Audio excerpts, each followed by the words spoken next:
दिन थे कि गुजर रहे थे। एक दिन अचानक जेठानी की एक दोस्त मिलने आई। अल्लाह के फजल से वो हामिला थी। क्योंकि इसकी ये पहली पहली खुशी थी, इसलिए वो ये खुशी की खबर खुद दोस्त परवीन को देने आई और साथ में मिठाई भी लेकर आई। कैसी हो मारिया? बहुत दिन बाद चक्कर लगाया परवीन ने खुशी से मिलते हुए पूछा। अल्लाह का शुक्र है, मैं बिल्कुल ठीक। तुम सुनाओ, कैसी हो? और तुम्हारी नई देवरानी कैसी है? मारिया ने मुस्कुरा कर पूछा। करम है अल्लाह का, जो भी गुजर रहा है, जैसा भी गुजर रहा है, अल्लाह का शुक्र है, और कह भी क्या सकते हैं, परवीन ने बोला। अच्छा चलो, अल्लाह अपना करम ही रखे। तुमने बताया नहीं अपनी देवरानी का, मारिया ने कहा। अरे मारिया, क्या बताऊं, कसम से मैं बहुत तंग हूँ। पता नहीं मेरी अकल पर पर्दा पड़ गया था जो इस कलमोही को ब्याह लाई। परवीन रजिया के खिलाफ अपना दिल का गुबार निकालने लग गई। क्यों, क्या हुआ? मारिया ने हैरत से पूछा। ये पूछो, क्या नहीं हुआ? जब से ये आई है मेरा तो जीना दो भर किया हुआ, जिंदगी में सुकून नहीं रहा। परवीन ने दुहाई दी। ऐसा क्या हुआ? मारिया ने पूछा। इसकी वजह से घर में लड़ाई हुई। मेरा देवर मेरे काबू में नहीं रहा। सारा दिन काम मैं और मेरी बच्चियां करती हैं और ये महारानी बस चारपाई तोड़ती है और अभी भी अपने कमरे में सो रही है। यही हालात हैं, बस ना पूछो। क्या बताऊं तुम्हें, घर की बात है, किसी से शिकवा भी नहीं कर सकते। परवीन ने झूठ मूठ के टसवे बहाने शुरू कर दिए। क्योंकि दोपहर का वक्त था, इसलिए रजिया कुछ देर पहले ही काम से फारग हुई थी और आराम करने के लिए अपने कमरे में गई थी। अच्छा, रो तो नहीं, अल्लाह अक्ल दे इसे। मेरी मान तो इसे अलग कर दे। वैसे भी आजकल जॉइंट फैमिली वाला तस्वर कहाँ रहा। मारिया ने आंसू पोंछ कर कहा। छोड़, तू बता, सब ठीक तो है घर में? सांस या नद की वजह से कोई परेशानी तो नहीं? और मियाँ कैसा है तेरा? परवीन ने मौजू बदला।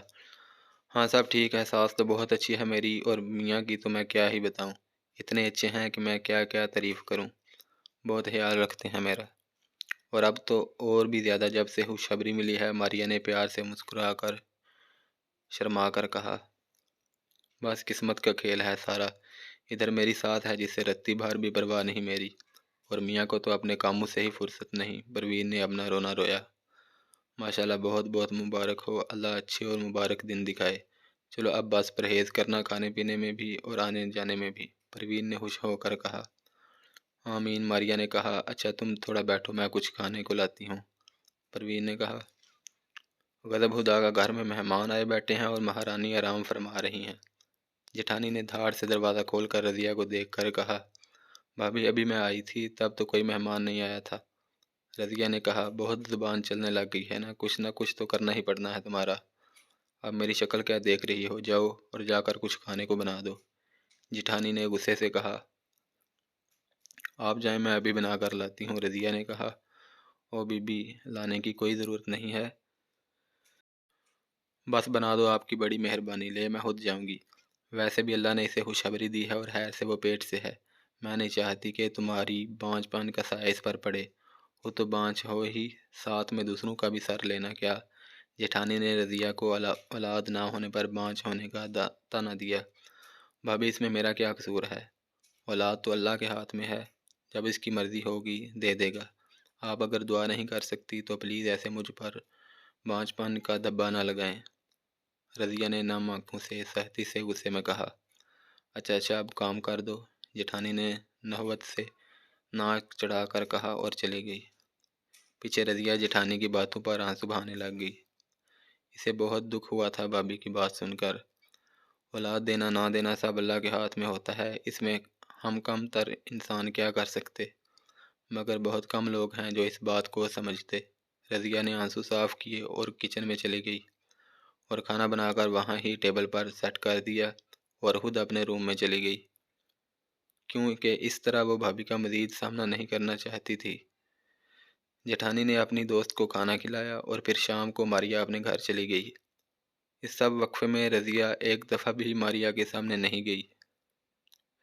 अब हर दूसरे दिन जेठानी रज़िया को औलाद ना होने का ताना देती और रज़िया चुप चुप कर आंसू बहाती। अकबर ने काफ़ी दफ़ा पूछा, मगर इसने टाल दिया। सास रज़िया को हौसला देती और मुख्तलिफ नबियों के किस्से सुनाती, जिनको अल्लाह ने इतने साल गुजर जाने के बाद औलाद दी, और इससे रज़िया को थोड़ा हौसला हो जाता। मगर फिर अगले ही लम्हे जेठानी कोई ऐसी बात कर देती जो रज़िया की रूह तक सुलगा देती। जिंदगी के दिन गुजर रहे थे। हर आने वाला दिन रज़िया के लिए एक नया इम्तिहान लेकर आता, मगर रज़िया ने अपनी माँ की नसीहत को पल्लू से बांध लिया था कि बेटा, इज़्ज़त और ज़िल्लत अल्लाह के हाथ में होती है। अगर कोई मुश्किल दिन आते हैं तो हमें इससे भागना नहीं चाहिए, बल्कि इसका हौसले से और हिम्मत से मुकाबला करना चाहिए। ज़िंदगी गम और खुशी का नाम ही है। अगर अल्लाह हमें गम देता है तो इसका मतलब है कि वो हमसे ज़्यादा प्यार करता है, जो इसने हमें आजमाइश के लिए चुना। क्योंकि अल्लाह अपने प्यारे और अच्छे बंदों से ही आजमाइश लेता है। इसलिए जब भी मुश्किल वक़्त आ जाए, सब्र से काम लेना। सब्र करना बेशक बहुत मुश्किल है, लेकिन सब्र का फल मीठा होता है। क्योंकि अल्लाह फरमाता है कि बेशक वो सब्र करने वालों को पसंद करता है। और इसी बात को रज़िया ने ज़हन में पुख्ता कर लिया था कि एक ना एक दिन इसकी आजमाइश ख़त्म हो जाएगी। बेशक जेठानी की बातों ने रज़िया का दिल छलनी करने में कोई कसर नहीं छोड़ी थी, मगर रज़िया अक्लमंद थी, जो इनकी बातों में आकर अपना घर खराब नहीं करना चाहती थी। लेकिन आजकल ज़्यादा घर खराब इसीलिए हो रहे कि लड़कियों में बर्दाश्त नहीं रही। सास या नंद से थोड़ी बहुत चपकलिश हुई और वो मैके आकर बैठ जाती हैं। हालांकि इनको चाहिए, अगर कोई मसला दरपेश है तो इसका बैठकर हल निकालें। मगर अगर बेटी नादान है तो माँ बाप को ही चाहिए कि वो बेटी का घर खराब होने से बचा लें। मगर हमारे यहाँ होता क्या है, बजाय समझाने के बेटी को घर बिठा लेते हैं। अल्लाह ही अकल दे। फिर आहिस्ता आहिस्ता जेठानी की बड़ी बेटी के लिए रिश्ते आने लग गए। अल्लाह अल्लाह करके एक रिश्ता पसंद आया और फिर चट मेहंदी पट गया। अकबर ने सारा इंतज़ाम किया। शादी धूमधाम से हुई और शाहदा ब्याह कर अपने घर सुधार गई। रज़िया ने जेठानी को संभाला। हर बेटी को रुखसत करना आसान काम तो नहीं, लेकिन रज़िया ने अल्लाह का शुक्र अदा किया कि खैर व आफियत से सब काम हो गए। कुछ दिन गुजरे के अचानक रज़िया की तबीयत खराब रहने लग गई। अकबर को इसकी माँ ने बताया, क्योंकि रज़िया तो किसी बात की भनक तक नहीं पड़ने देती थी। शाम को जब मैं आऊँगा तो हम हॉस्पिटल चलेंगे, तैयार रहना याद से, अकबर ने तैयार होते हुए कहा। मैं ठीक हूँ, आप फिक्र ना करें, रज़िया ने कहा। मैं कुछ नहीं सुनूंगा, बस मैंने जो कहा वो करो, अकबर ने हुक्म दिया और फिर जॉब पर चला गया। शाम को अकबर ने रज़िया को घर से लिया और अस्पताल ले गया। वहाँ डॉक्टर ने जो खबर दी वो सुनकर अकबर की खुशी का ठिकाना ना रहा। मुबारक हो डॉक्टर साहब, मिठाई तैयार रखें, अल्लाह ने खुशी दी है। अल्लाह के फजल से आप बहुत जल्द पापा बनने वाले हैं, डॉक्टर ने बताया। यह सुनकर अकबर ने अल्लाह का शुक्र अदा किया। लेकिन आप अब अपनी बीवी का ख्याल रखें, ये बहुत कमज़ोर हैं, डॉक्टर ने कहा। अकबर ने सर हिला दिया और जल्दी से मिठाई तकसीम की और फिर रज़िया को लेकर घर आ गया। बीबी, अल्लाह ने अपना करम कर दिया है, घर में दाखिल होते ही अकबर ने माँ को गले लगा कर कहा।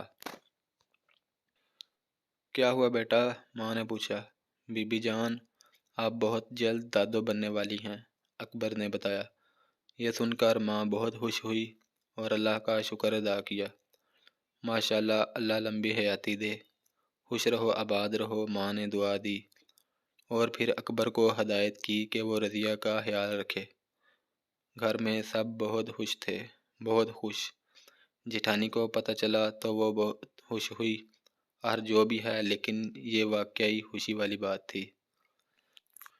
ये बात रज़िया के मैके में भी धूम गई। अब रज़िया पर काम का बर्डन भी कम हो गया था। एक दिन रज़िया की बहन मिलने आई। रज़िया इसको अपने कमरे में ले गई। वहाँ बातें करते हुए जब इसे पता चला कि जेठानी की एक बेटी की शादी हो गई, तो खुशी में पता न चला कि वो ज़्यादा ही बोल गई। चलो शुक्र है एक से तो जान छूटी, अब बाकी 5 रह गई हैं, वो भी आहिस्ता आहिस्ता दफ़ा ही हो जाएंगी, रज़िया की बहन ने अपनी ही रो में कहा। और इसी वक्त जेठानी कमरे में दाखिल हो रही थी। ये सुनकर वैसे ही वापस चली गई। रज़िया और बहन का मुंह दूसरी तरफ था, इसलिए वो देख ना सकी।